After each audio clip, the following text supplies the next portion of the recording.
आजा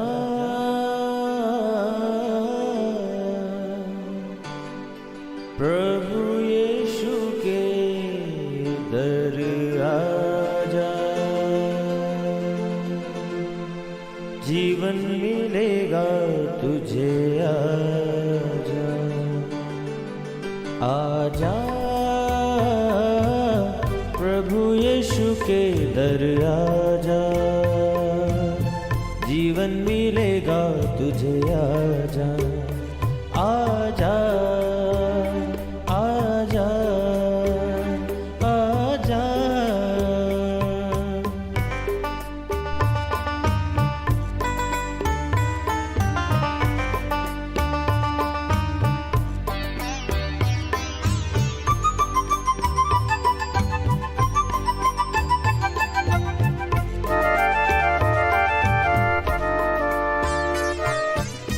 दिल पे जो तेरे बड़ा बोझ है, सारी उम्र का एक रोग है।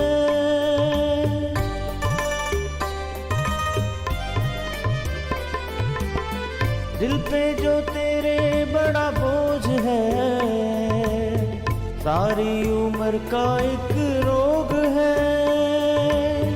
क्यों नहीं आता यीशु पास तू, ताकि न रहे फिर उदास तू। क्यों नहीं आता यीशु पास तू, ताकि न रहे फिर उदास तू। आजा प्रभु यीशु के दर आजा, जीवन मिलेगा तुझे। आजा आजा आजा आजा। Praise the lord everyone. मैं pastor Kulbhushan Johar, Asian church of Christ Vancouver BC से प्रोग्राम नई ज़िंदगी की ओर में आप सबका बहुत बहुत स्वागत करता हूं। मैं उम्मीद करता हूं आप सब लोग अच्छे होंगे, तंदुरुस्त होंगे और परमेश्वर के कलाम में बढ़ रहे होंगे। तो आइए, हर बार की तरह परमेश्वर के कलाम में से सीखने से पहले, वचन को पढ़ने से पहले, आइए हम अपने सरों को झुकाएंगे, अपनी आंखों को बंद करेंगे। आइए हम प्रार्थना में जाएंगे। सर्वशक्तिमान परमेश्वर यीशु मसीह नासरी, हम आपका धन्यवाद करते हैं। आपने ये कीमती समय हमें दिया कि हम आपकी हुजूरी में बैठ सकें, आपके वचनों में से सीख सकें। होने दे कि आज जब आपके वचन खुलें, महान परमेश्वर, ये हमारे पाँव के लिए दीपक का काम करे। खुदावंद, हमारी ज़िंदगी को नई ज़िंदगी के साथ जोड़ें। आप हमारी मदद करें, इसको समझने के लिए हमारी सहायता करें। यीशु मसीह के सामर्थी नाम से हम मांगते हैं, आमीन आमीन। आप भी बोल सकते हैं आमीन। हालेलुया। मैं आप सबका स्वागत करता हूं एक बार फिर से प्रभु यीशु मसीह की हजूरी में। आज का वचन जब आप सुनेंगे, आप अपनी ट्रबल से छूटने वाले हैं, बीमारियों से छूटने वाले हैं, आप आज़ाद होने वाले हैं अपनी स्ट्रगल से। अगर आज आपने इस वचन के ऊपर मेडिटेट किया, क्योंकि मैं ये जानता हूँ परमेश्वर का वचन कभी भी प्रभाव रहित नहीं होता, बाइबल कहती है। हालेलुया। अगर आप अब भी बीमार हैं, प्रभु यीशु मसीह के ऊपर फेथ रखने के बाद भी, अगर आज भी आप स्ट्रगल में हैं, आज भी गरीबी में हैं, आज भी प्रॉब्लम्स आपकी लाइफ का हिस्सा है, आज के वचन को बड़े ही ध्यान से आप लोगों को सुनना है। आज के वचन को आपको रिसीव करना है, आज के वचन के ऊपर आपको मेडिटेट करना है, क्योंकि मैं ये जानता हूँ कि परमेश्वर का वचन ये एक ऐसा वेपन है, ऐसा हथियार है जिसके द्वारा शैतान हमारी लाइफ से डिस्कनेक्ट होता है हमेशा के लिए। हालेलुया। बाइबल कहती है ये जीवित कलाम है। जब ये जीवित कलाम आपकी लाइफ में जाएगा, ये फ्रूट को लेके आएगा। हालेलुया। मैं आपके लिए पढ़ूंगा आज एक वर्स को जो हमें मिलती है मत्ती रचित सुसमाचार, उसका 22 अध्याय और उसकी 37 आयत से। यहाँ पे लिखा है, उसने उससे कहा, तू परमेश्वर अपने प्रभु से अपने सारे मन, अपने सारे प्राण और अपनी सारी बुद्धि के साथ प्रेम रख। हालेलुया। बाइबल कहती है यीशु मसीह ने ये वर्ड्स संदूकियों का मुंह बंद करने के लिए, उनको शट ऑफ करने के लिए बोले। क्यों? क्योंकि वो यीशु मसीह के ऊपर बार बार ऐसी चीज़ों को लेके आते थे जिसमें वो उसको फंसाना चाहते थे। वो यीशु मसीह की टीचिंग्स को फॉलो नहीं कर रहे थे, यीशु मसीह की इंस्ट्रक्शंस को फॉलो नहीं कर रहे थे। यीशु मसीह को बार बार वो इसलिए चीज़ों को उसके सामने लेके आते थे कि उसको फंसा सकें। यीशु मसीह ने उनको इस बात में बताने के लिए कि वो किसी का विरोध करने के लिए नहीं, वो अपने आप को साबित करने के लिए नहीं, पर मनुष्य को परमेश्वर के साथ जोड़ने के लिए आए। उन्होंने उन सदूकियों से कहा, तू परमेश्वर अपने प्रभु से अपने सारे मन, अपने सारे प्राण और सारी बुद्धि के साथ प्रेम रख। हालेलुया। ये बात जब हम सुनते हैं तो हमें क्या लगता है कि हाँ, हम तो पूरी बुद्धि से, पूरे विजडम से, पूरे दिल से हम परमेश्वर का ऑनर करते हैं, हम प्रेम करते हैं। पर मैं आज आपको बताऊंगा एक बड़े भेद की बात, जो जब आप सुनेंगे आपकी लाइफ चेंज होगी अगर आप उसको फॉलो करेंगे, अगर आप उसको रिसीव करेंगे। कौन सी बुद्धि की बात परमेश्वर कर रहे हैं? क्या यहाँ पे बोला गया? कौन से मन की बात की गई है? कौन से प्राण की बात की गई है? अगर आप किसी को दिल से रिस्पेक्ट करते हैं तो आप उसको दिल से फॉलो करेंगे, आप दिल से उसकी बात सुनेंगे। पर अगर आपको सिर्फ एज ए वर्ल्डली किसी को प्लीज करना है तो आप उसकी बुरी बात को, उसकी अच्छी बात को, सब बात में उसके मुंह के ऊपर आप उसके साथ एग्री हो जाएंगे, पर कभी भी उसको फॉलो नहीं करेंगे। अगर आप अपने पूरे प्राण के साथ, अगर आप अपने पूरे मन के साथ प्रभु यीशु मसीह को प्रेम करते हैं तो आप उसकी आज्ञाओं को भी मानेंगे, बाइबल कहती है। मैं आपके लिए पढ़ूंगा एक आयत को जो कि हमें मिलती है पहला कुरिन्थियन 11 अध्याय उसकी 23 आयत से। क्या परमेश्वर का दास, क्या यहाँ पर पौलुस कलीसिया को बोलता है? यहाँ पे लिखा है, क्योंकि ये बात मुझे प्रभु से पहुंची और मैंने तुम्हें भी पहुंचा दी कि प्रभु यीशु ने जिस रात वो पकड़वाया गया रोटी ली, धन्यवाद करके तोड़ी और कहा, ये मेरी देह है जो तुम्हारे लिए है, मेरे स्मरण के लिए यही किया करो। इसी रीति से उसने ब्यारी के पीछे कटोरा भी लिया और कहा, ये कटोरा मेरे लहू में नई वाचा है, जब कभी पियो तो मेरे स्मरण के लिए ऐसा ही किया करो। क्योंकि जब कभी तुम ये रोटी खाते हो और इस कटोरे में से पीते हो तो प्रभु की मृत्यु को जब तक वो ना आ जाए प्रचार करते हो। इसलिए जो कोई अनुचित रीति से प्रभु की रोटी खाए या इस कटोरे में से पिए, वे प्रभु की देह और लहू का अपराधी ठहरेगा। पौलुस यहाँ कहता है, क्योंकि ये बात मुझे प्रभु से पहुंची और मैंने तुम्हें पहुंचा दी। याद रखो, ये पौलुस का खुद का ख्याल नहीं है। उसने कहा ये प्रभु से मुझे बात पहुंची। कौन सी बात? जिस रात प्रभु यीशु मसीह को पकड़वाया गया, उन्होंने अपने चेलों के साथ जब प्रभु भोज किया, बाइबल कहती है उन्होंने रोटी ली, धन्यवाद करके तोड़ी और कहा, ये रोटी नहीं, ये मेरी देह है। उन्होंने ऐसे ही ब्यारी के पीछे कटोरा भी लिया और कहा, ये कटोरा मेरे लहू में नई वाचा है, ये रस नहीं, ये जूस नहीं, ये मेरा लहू है। जब आप इस रोटी में से भाग लेंगे, इस कटोरे में से भाग लेंगे, आप यीशु मसीह की मृत्यु का प्रचार करते हैं। क्या है ये मृत्यु का प्रचार करना? क्या है ये रस और क्या है ये रोटी? यीशु मसीह ने कहा, ये मेरी देह है जो तुम्हारे लिए तोड़ी जाती है, ये मेरा लहू है जो तुम्हारे लिए बहाया जाता है। क्या आप जानते हैं, जब तक आप उसकी देह और उसके लहू के भागी नहीं होंगे, आप ट्रबल से नहीं छूट सकते, क्योंकि ये एक कवनेंट है। उसने कहा ये एक नई वाचा है। इसका मतलब पुरानी वाचा भी कोई थी। मैं आपको बताऊंगा परमेश्वर के कलाम में से कौन सी वाचाएं परमेश्वर ने बांधी थी मनुष्य के साथ। अगर वो वाचा पूरी नहीं हुई तो शायद ये भी पूरी नहीं होगी। पर अगर वो वाचाओं को परमेश्वर ने पूरा किया, अगर पुरानी वाचा को हम अपनी आंखों से देखते हैं पूरा होते हुए, तो ये वाचा भी पूरी होगी, बाइबल कहती है। हालेलुया। जब आप परमेश्वर के कलाम को आज सुनेंगे और जब इस भेद को आप ग्रैब कर लेंगे, रिसीव कर लेंगे, मेरा ये फेथ है आपकी बीमारियां जाएंगी आज, आप ट्रबल से छूटेंगे आज, क्योंकि वो वाचा का परमेश्वर है, वो कवनेंट का परमेश्वर है। हालेलुया। हम सीखेंगे परमेश्वर के कलाम में से। बुझने न देना तुम मशलों को कभी, बेदार रहना हरदम, यीशु आने वाला है। बेदार रहना हरदम, यीशु आने वाला है। शम्मे जलाए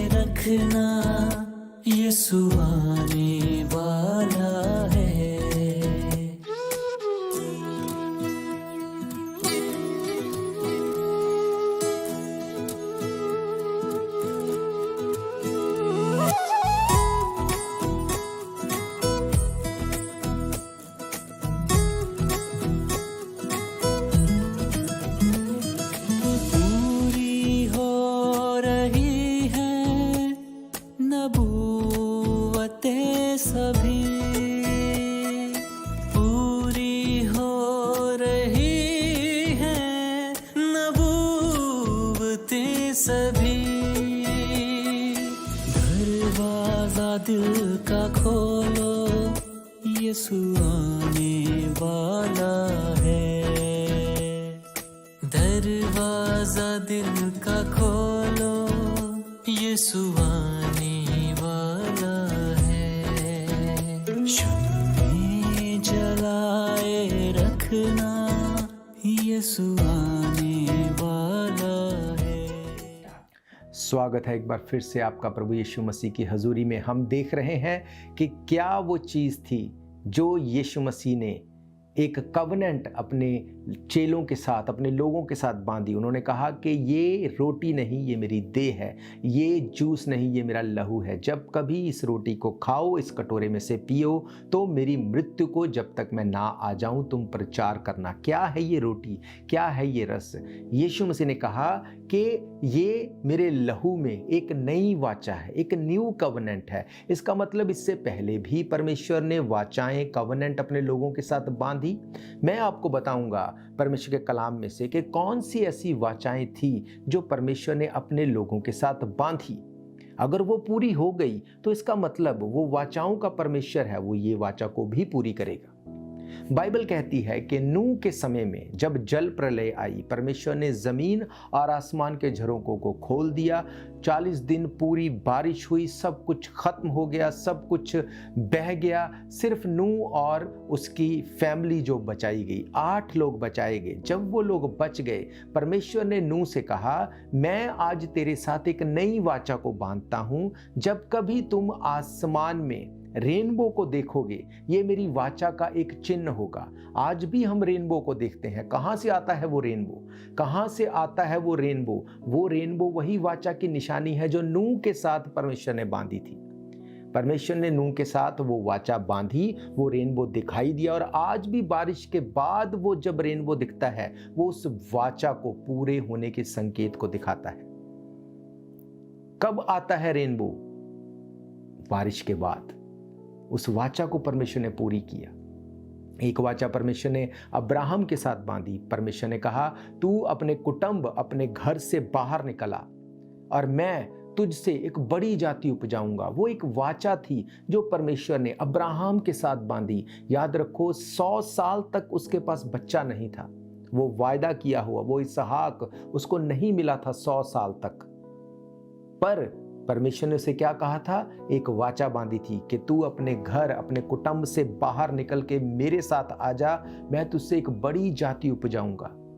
और क्या आप जानते हैं, यीशु मसीह उसी घराने में से निकले। यीशु मसीह उसी वाचा में से निकले।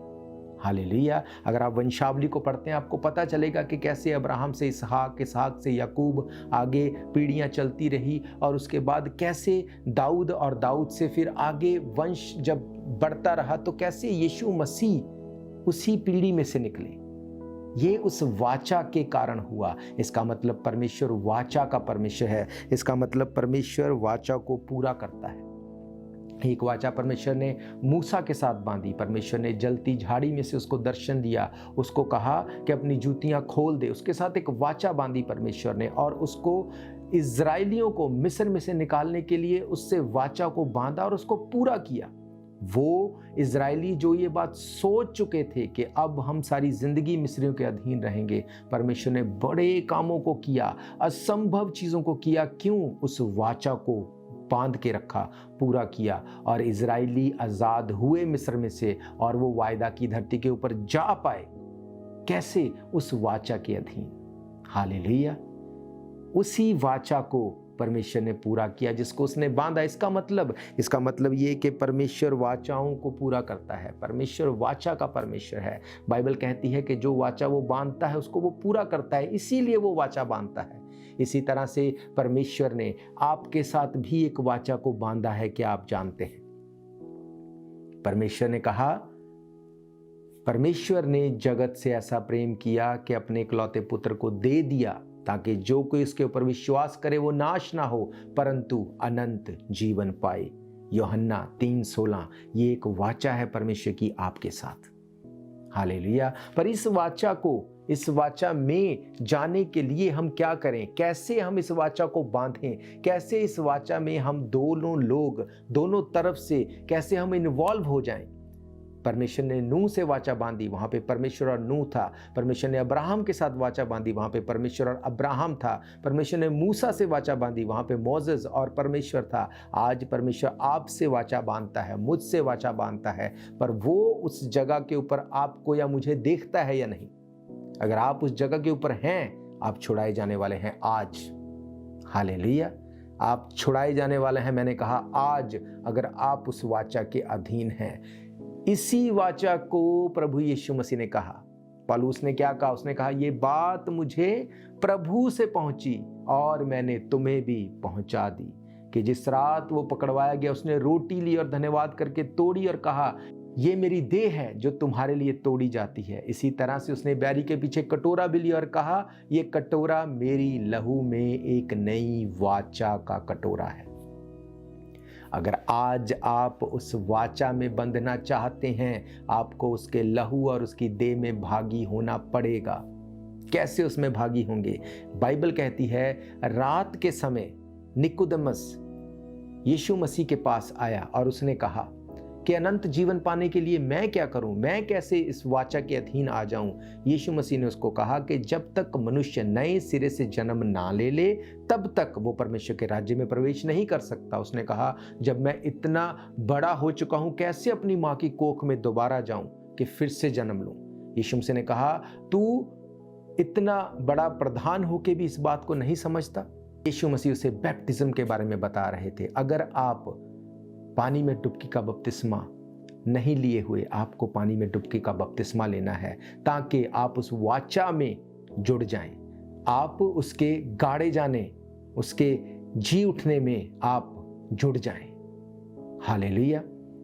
मैं आपको बताऊंगा कि कैसे आप इस वाचा के साथ जुड़ सकते हैं। हम रुकेंगे एक ब्रेक के लिए। ब्रेक के बाद हम परमेश्वर के कलाम में से सीखेंगे।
स्वागत है आप सबका एक बार फिर से प्रभु यीशु मसीह की हजूरी में। मैं आपको बता रहा हूं प्रभु यीशु मसीह के लहू और उसकी देह के साथ वाचा बांधने के बारे में।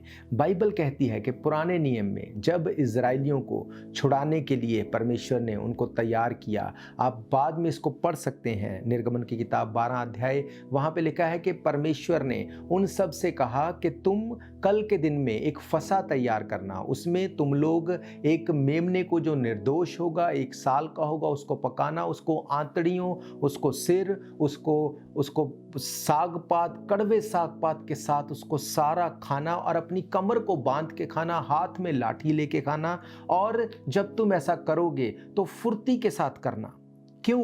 क्योंकि जब तुम इस मेमने में से खाओगे, जब तुम इस वाचा में आ जाओगे, मैं तुमको जल्दी से उस बंधुआई में से छुड़ा ले आऊँगा। और परमेश्वर ने वैसा ही किया। क्या आप इस बात को सोचते हैं? जब आप खाना खाते हैं, क्या आप कमर को बांध के हाथ में लाठी लेके खाते हैं? नहीं, हम रिलैक्स होके खाते हैं। पर परमेश्वर वहाँ पे क्या दिखा रहे थे कि जब तुम इस निर्दोष मेमने के लहू को, इसके बदन को खाओगे, तो ये वाचा तुम्हें तुम्हारे छुटकारे में जल्दी से ले जाएगी, फुर्ती से तुम्हें ले जाएगी। इसी चीज को, ये एक परछाई थी, पुराना नियम नए नियम की परछाई है। इसी चीज को यीशु मसीह ने पूरा किया। वो निर्दोष था, वो पाप रहित था, वो हमारे लिए क्रूस के ऊपर मर गया, गाड़ा गया और तीसरे दिन मुर्दों में से जी उठा। आज अगर हम बपतिस्मा लेने के बाद, विश्वास करने के बाद, पापों से मन फिराने के बाद, जब हम प्रभु यीशु मसीह के साथ उसकी मेज में भाग लेते हैं, तो ये कोई रिचुअल नहीं, हम उस वाचा में जुड़ जाते हैं, वाचा में बंध जाते हैं। ये लहू की वाचा जब आप उसके साथ बांधते हैं, याद रखो ये कोई रिचुअल नहीं। कई बार हमें लगता है आज चर्च में संडे है, आज महीने का पहला इतवार है, हमें प्रभु भोज लेना है या हर हफ्ते हमें लेना है, हम जनरली उसमें भाग लेते हैं। पर इसको याद रखो, ये कोई रिचुअल नहीं, ये प्रभु यीशु मसीह के साथ एक लहू की नई वाचा है। पौलुस ने कहा, यह बात मुझे प्रभु से पहुंची और मैंने तुम्हें भी पहुंचा दी कि अगर तुम्हें छूटना है, अगर तुम्हें बीमारियों से निकलना है, अगर तुम्हें अनंत जीवन में जाना है, अगर तुम्हें ट्रबल से फ्री होना है, तो तुम्हें नई वाचा में भागी होना पड़ेगा। वाचा दो लोगों के बीच में होती है। प्रभु यीशु मसीह इन्वॉल्व हो तब ये वाचा पूरी होगी, आप इन्वॉल्व हो तब ये वाचा पूरी होगी। आज प्रभु यीशु मसीह का लहू है, प्रभु यीशु मसीह की देह है, पर उसको खाने के लिए, उसमें भाग लेने के लिए अगर आप और मैं मौजूद नहीं हैं, उस डेडिकेशन के साथ आप छूट नहीं सकते। हालेलुया। आज आप बीमारियों से छूटना चाहते हैं, आप ट्रबल से निकलना चाहते हैं, आप हर स्ट्रगल से छूटना चाहते हैं, पर वाचा को बांधना नहीं चाहते। ये कैसे पॉसिबल है? मैंने आपको बताया, नूह के साथ वाचा बांधी गई। आप आज भी रेनबो को देखते हैं बारिश के बाद। उसने कहा, जब जब तुम उस रेनबो को देखोगे, तुम उस वाचा को याद करना। हालेलुया। यीशु मसीह अब्राहम के वंश से निकले, उस वाचा को दिखाया परमेश्वर ने। मूसा को परमेश्वर ने वाचा बांधी और इजरायलियों को छुड़ा के लेके आया। आज आपको परमेश्वर उस वाचा में बुलाता है कि हे मेरे बेटे, मेरी बेटी, अगर तू छूटना चाहता है, तुझे मेरे साथ वाचा बांधनी होगी। याद रखो, परमेश्वर आपको छुड़ा नहीं सकते जब तक आप वाचा में नहीं आते, जब तक आप उस लहू और उसकी देह में इन्वॉल्व नहीं होंगे, आप छूट नहीं सकते। पर जैसे ही आप अपने आप को उसके लहू से कवर करते हैं, उसकी देह के साथ आप जुड़ जाते हैं, अंधकार की शक्तियां आपके ऊपर अटैक नहीं कर सकती। बाइबल कहती है, उसने हमें हथियार दिए हैं। कौन से हथियार? आत्मिक हथियार, स्पिरिचुअल वेपन्स दिए हैं हमें। ये एक वेपन है, ये एक हथियार है। याद रखो, शैतान आप में यीशु मसीह की इमेज को देखता है, पर पावर्स को नहीं देखता जब तक आप उस वाचा के अधीन नहीं आ जाते। हालेलुया। आज भी हम चर्च में टेस्टिमनी सुनते हैं, बीमारियों से लोग चंगे होते हैं, स्ट्रगल से छूटते हैं, फाइनेंशियल हालात चेंज होते हैं। क्यों? जब आप वाचा में आ जाएंगे, आप परमेश्वर के चलाए चलेंगे, उसके दिखाई देखेंगे। चोरी करना, चुगली करना, निंदा करना, व्यभिचार करना, इन सब चीज़ों से आप कोसों दूर होंगे। क्यों? क्योंकि आप एक वाचा के अधीन हैं। जब आप उस वाचा को याद करेंगे, आप पाप में नहीं जाएंगे, और जब आप पाप में नहीं जाएंगे, अंधकार की शक्तियां, शैतान आपके ऊपर अटैक नहीं कर सकता। बाइबल कहती है, पाप की मजदूरी मौत है। शैतान का एक फूड है, वो है पाप। झूठ बोलना, चोरी करना, बैक बाइटिंग करना, चुगली करना, व्यभिचार करना, ये सब चीज़ें डेविल का फूड है। जब आप उसको फूड देते रहोगे, वो तगड़ा होता रहेगा। पर जब आप उसको उसका फूड देना बंद कर दोगे, वो मर जाएगा और ख़त्म हो जाएगा और चला जाएगा आपकी लाइफ से। हालेलुया। यीशु मसीह ने कहा, पवित्र आत्मा से भरते जाओ। पवित्र आत्मा से भरना हमारी ड्यूटी है। पवित्र आत्मा को एक कबूतर के समान दिखाया गया। कबूतर का फूड एक बीज होता है, वो मांस नहीं खाता, और बीज परमेश्वर का वचन है। बाइबल कहती है, जब आप बीज को देंगे अपनी स्पिरिट को, वो भरेगी। हालेलुया। इसका मतलब जब आप वाचा के अधीन रहेंगे, आप छुड़ाए जाएंगे, आप प्रोटेक्ट होंगे। जब आप वाचा को तोड़ देंगे, परमेश्वर चाह के भी आपको छुड़ा नहीं सकते। आज भी आप बीमार हैं, आज भी आप स्ट्रगल में हैं, फैमिली उथल पुथल हो रखी है सब कुछ। यीशु मसीह को तो जानते हैं, चर्च भी जाते हैं, प्रभु भोज में भी भाग लेते हैं, पर वाचा के अधीन नहीं, रिचुअल के अधीन। आप कैसे सोच सकते हैं आप छूट जाएंगे? ये पॉसिबल नहीं। अगर आप कनाडा में हैं, आपके पास पीआर है, तो आप कनाडा की सब फैसिलिटीज को ले सकते हैं। आप इंग्लैंड में रह के कनाडा की फैसिलिटीज को नहीं ले सकते। उसी तरह से आप वाचा के अधीन जब तक नहीं आएंगे, आप छूट नहीं सकते। पर जैसे ही आप वाचा में जुड़ जाएंगे, आप छूटने वाले हैं। आज मैं इस बात को जानता हूं। हालेलुया। मैं इस बात को जानता हूं कि आपसे परमेश्वर ने बात की है। आप अपने आप को तैयार करेंगे, आप बपतिस्मा लेंगे पानी में डुबकी का, आप अपने पापों से मन फिराएंगे, परमेश्वर के अधीन उस वाचा में आएंगे और आप छूटेंगे यीशु मसीह के नाम से। हालेलुया। आइए अपनी आंखों को बंद करिए और इस प्रार्थना को मेरे पीछे दोहराइए और हम इस बड़े छुटकारे को देखने वाले हैं। सर्वशक्तिमान परमेश्वर, इस वक्त हम अपने आप को तेरे सामने लेके आते हैं। आप बोल सकते हैं मेरे पीछे, परमेश्वर हम पापी लोग हैं। आपने कहा कि मैं पाप से नफरत करता हूं। अगर पापी अपने पाप से मन फिराए, मैं उसको प्रेम करता हूं। खुदा बाप, आप हमारे पाप को माफ़ करें, हमें अपने ग्रहण योग्य बनाएं। हम अपना उद्धारकर्ता आपको ग्रहण करते हैं। आपकी इस वाचा के साथ हमें जोड़ें और अपने फ्रूट को हमारी लाइफ से पैदा होने दें। यीशु मसीह के सामर्थी नाम से हम मांगते हैं, आमीन, आमीन, हालेलुया। अगर आप चाहते हैं बपतिस्मा लेने के लिए, अगर आप चाहते हैं, आपका कोई भी क्वेश्चन है, कोई भी प्रेयर रिक्वेस्ट है, आप नीचे दिए गए नंबरों के ऊपर कॉल करें और हम मिल के आपके लिए दुआ करेंगे। आप सेम नहीं होंगे। इसके अलावा अगर आप इतवार को हमारे साथ मिल के सभा अटेंड करना चाहते हैं, हर इतवार दोपहर 1 बजे हम स्क्रीन के नीचे दिए गए एड्रेस के ऊपर मिलते हैं। और मेरा फेथ है, जब हम मिलेंगे, प्रार्थना करेंगे, परमेश्वर आपसे बात करेंगे। मेरा विश्वास है ये वचन आपकी ज़िंदगी में काम करेंगे। हम फिर मिलेंगे परमेश्वर की हजूरी में। तब तक के लिए आप सबको प्रेज द लॉर्ड, जय मसीह की। God bless you all. शायद ये मौका होगा आखिरी, तुझको बुला रहा है नासरी। धोखा ही धोखा संसार है, प्रभु यीशु का सच्चा प्यार है।